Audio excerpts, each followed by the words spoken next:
pagi semua, ku nantikan dirimu di depan kelasmu, menantikan kami. Guruku tersayang, guru tercinta, tanpamu apa jadinya aku? Tak bisa baca tulis, mengerti banyak hal. Guruku, terima kasihku. Nyatanya diriku kadang buatmu marah, namun segala maaf kau berikan. Assalamualaikum warahmatullahi wabarakatuh.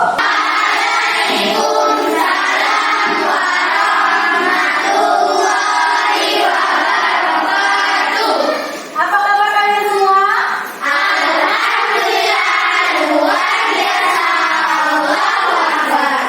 Alhamdulillah, hari ini kita bisa berjumpa lagi dalam pembelajaran tematik bersama Ibu Febri Frida. Nah, seperti biasa, sebelum memulai pembelajaran, mari kita berdoa terlebih dahulu. Silakan Ketua Kelas Jibril untuk memimpin doa. Berdoa mulai.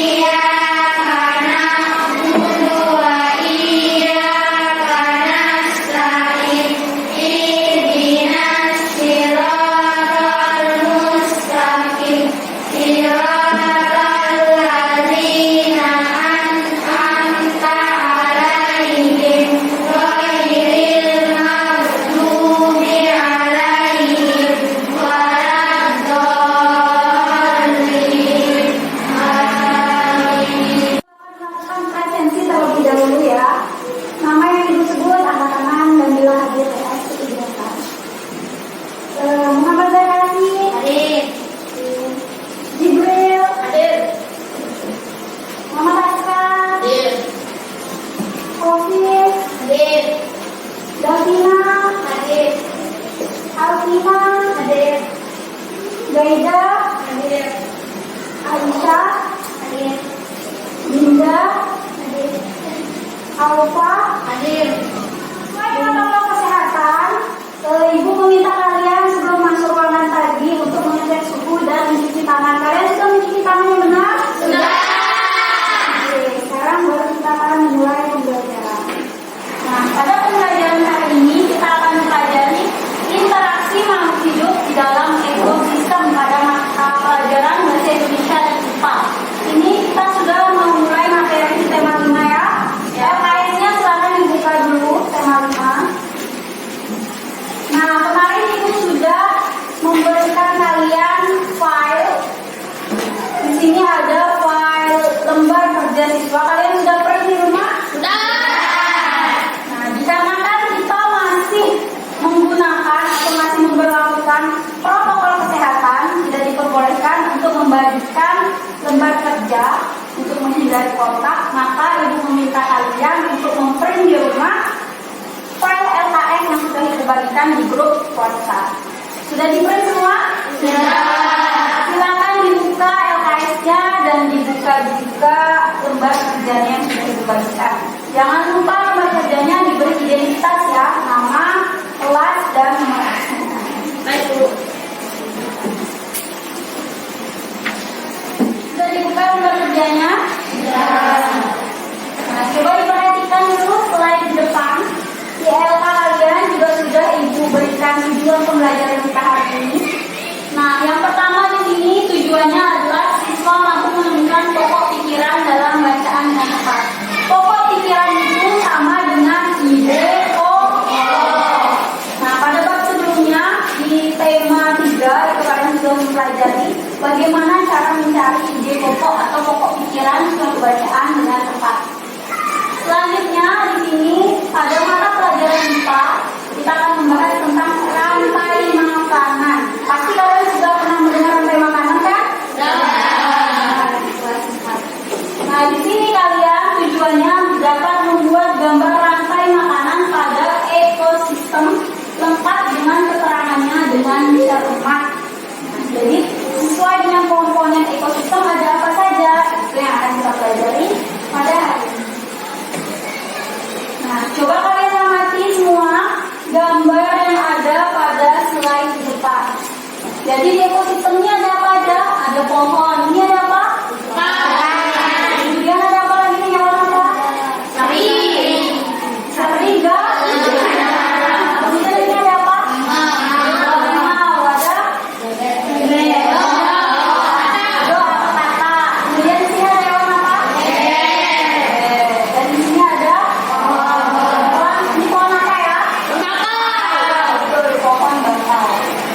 namanya ekosistem. Nah, di sini kita akan review materi pada pertemuan sebelumnya. Di sini ekosistem ini ada makhluk hidup, ada tumbuhan, ada hewan, kemudian selain yang biotik ada juga yang abiotik. Tentu dalam suatu lingkungan di sini ada udara, ada apa lagi nih? Nah, ada batu, ada air. Semuanya ini menyatu dalam suatu ekosistem. Selanjutnya kalian perhatikan di depan sini. Ini ada hewan, beberapa hewan yang merupakan hewan yang sudah langka atau hampir punah. Kalau kalian di sini lihat ada apa ini?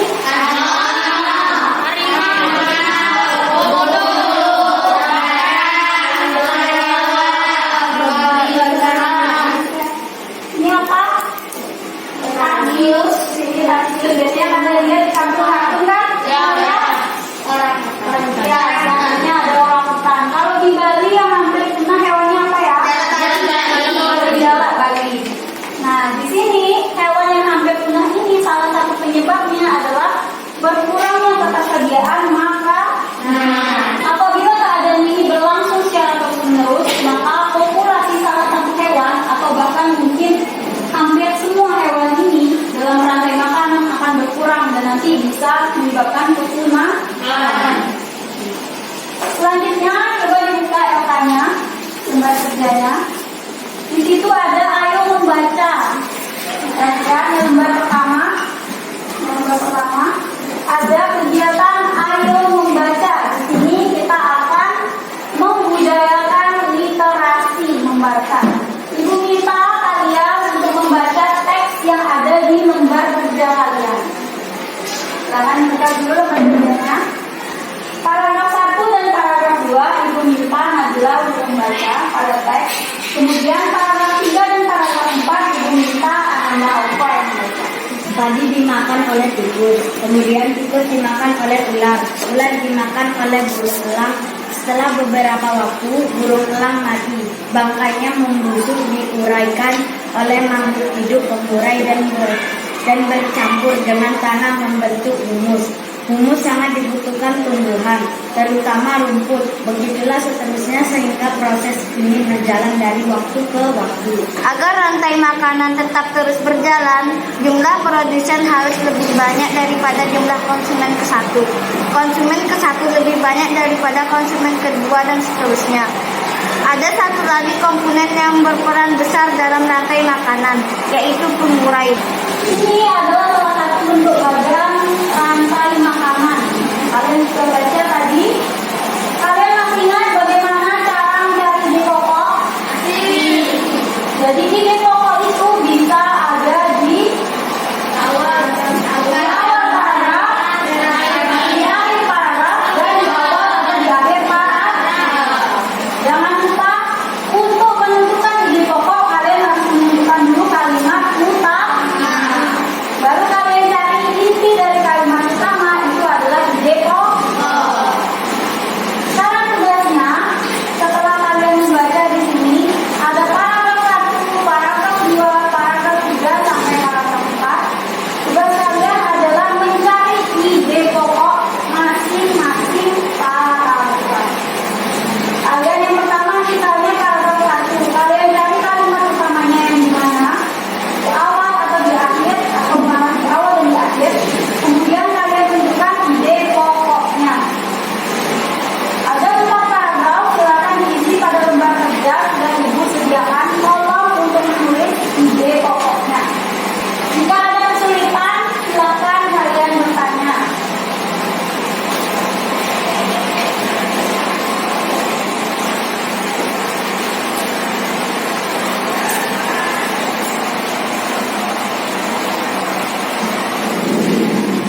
Ya, silakan juga.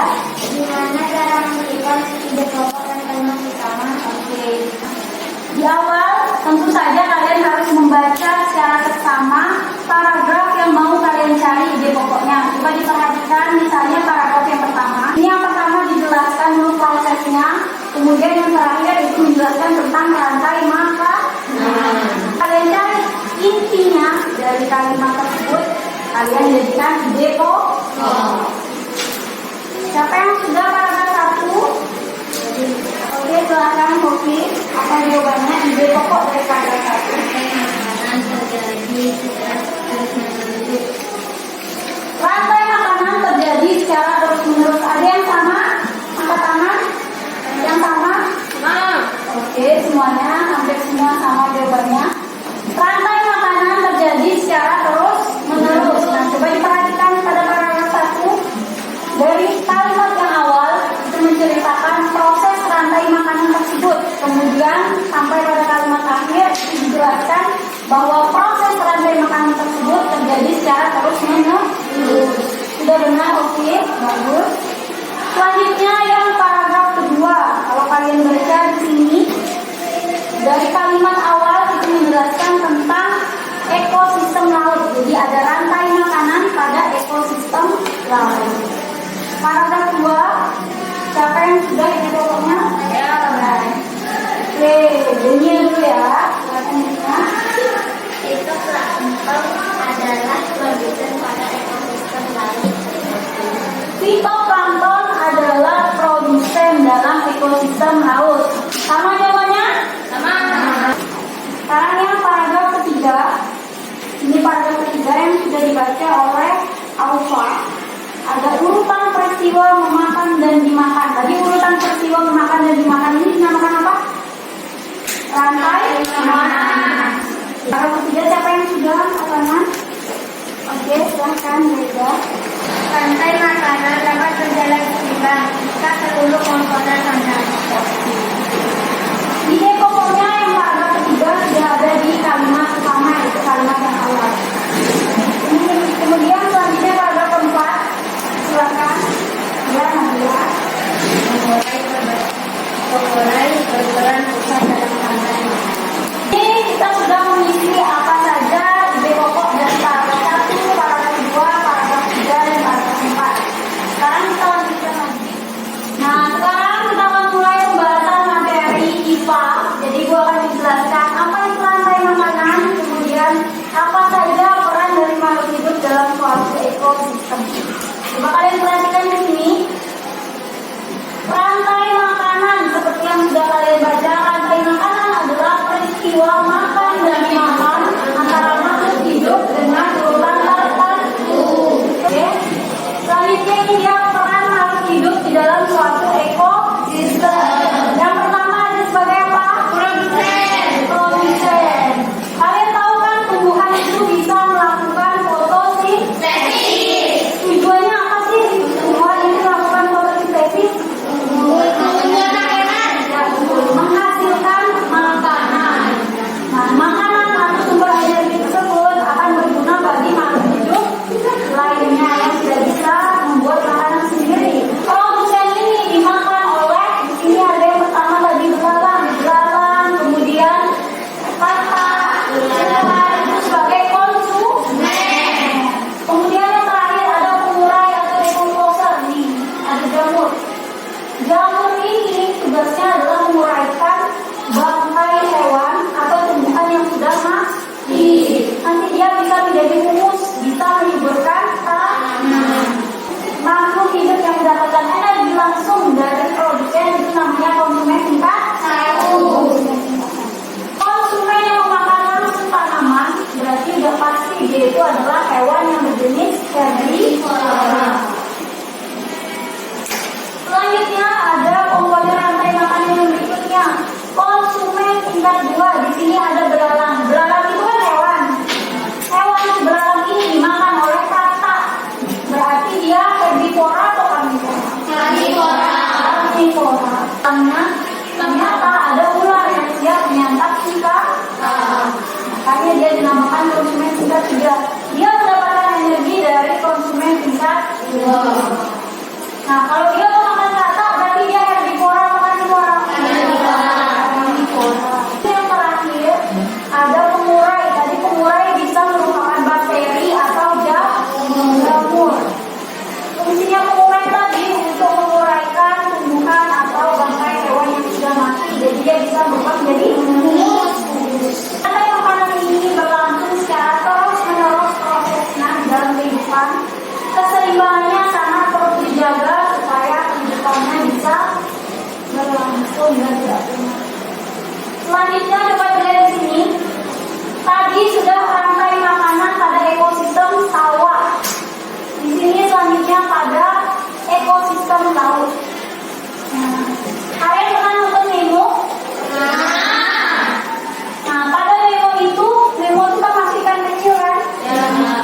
produknya dari makanan.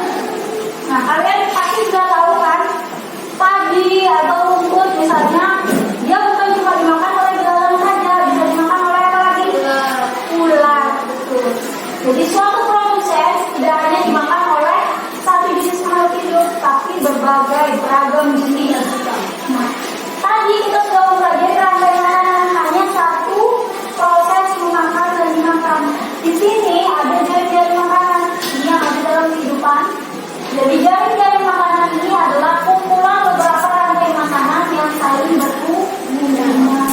Jadi perbedaan rantai makanan dan jari-jari makanan tentu saja banyaknya makhluk hidup yang terlibat. Kemudian di sini dalam prosesnya juga rantai makanan hanya satu proses. Kalau jari-jari makannya kumpulan rantai makanan. Selanjutnya, Ibu sudah menjelaskan materi. Kita akan mengerjakan ayo berlatih. Silakan dibuka lembar kerjanya. Pada lembar kerja sudah Ibu berikan pertanyaan yang berhubungan dengan rantai makanan. Silakan dikerjakan pada lembar kerja, ditulis. Nanti Ibu akan minta beberapa siswa untuk menjawab pertanyaannya. Baru kita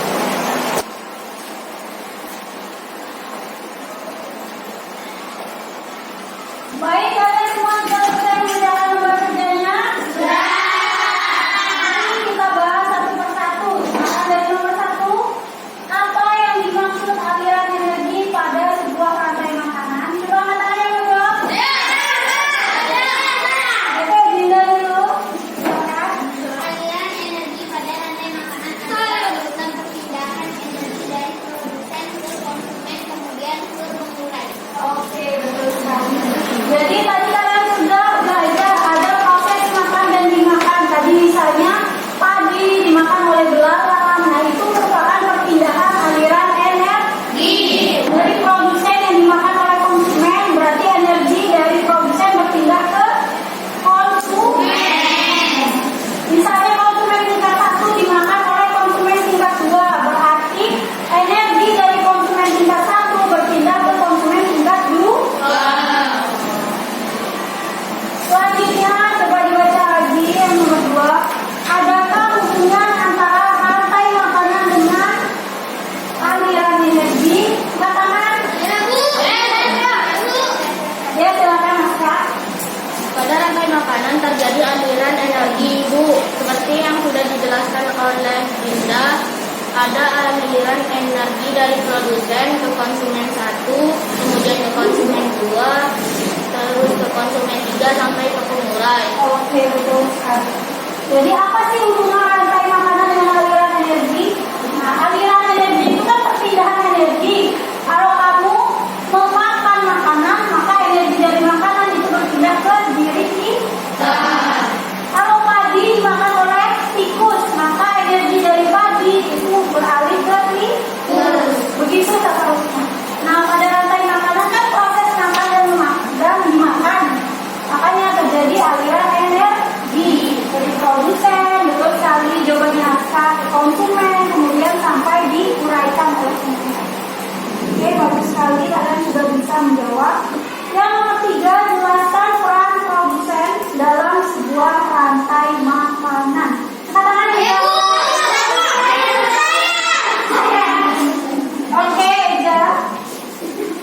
Produsen berperan sebagai penghasil makanan atau sumber energi bagi makhluk hidup yang tidak bisa membuat makanannya sendiri. Oke, jadi produsen itu berperan sebagai penghasil makanan atau sebagai sumber energi. Jadi produsen ini nanti dia fungsinya adalah untuk memberikan sumber energi kepada makhluk hidup lain yang tidak bisa membuat makanan sendiri. Contohnya siapa? Yang tidak bisa membuat makanan sendiri? Hewan. Manusia. Ya, betul. Saya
membuang sampah pada tempatnya. Itu yang pertama. Kemudian yang paling penting lagi, jangan membuang limbah pabrik di sungai. Ya, bisa di sungai, bisa di hutan, bisa di laut, yang bisa merusak ekosistem aslinya. Sehingga makhluk hidup yang ada di ekosistem tersebut dapat tetap hidup. Nah, selanjutnya karena kita sudah melakukan sesi tanya jawab, Ibu minta kalian untuk membuat kreasi gambar rantai makanan sesuai dengan ekosistem yang kalian inginkan. Di situ di lembar kerja halaman terakhir itu ada lembar untuk menggambar. Nah, silakan kalian gambar ekosistem mana yang kalian inginkan, terus rantai makanannya kalian gambar beserta keterangannya.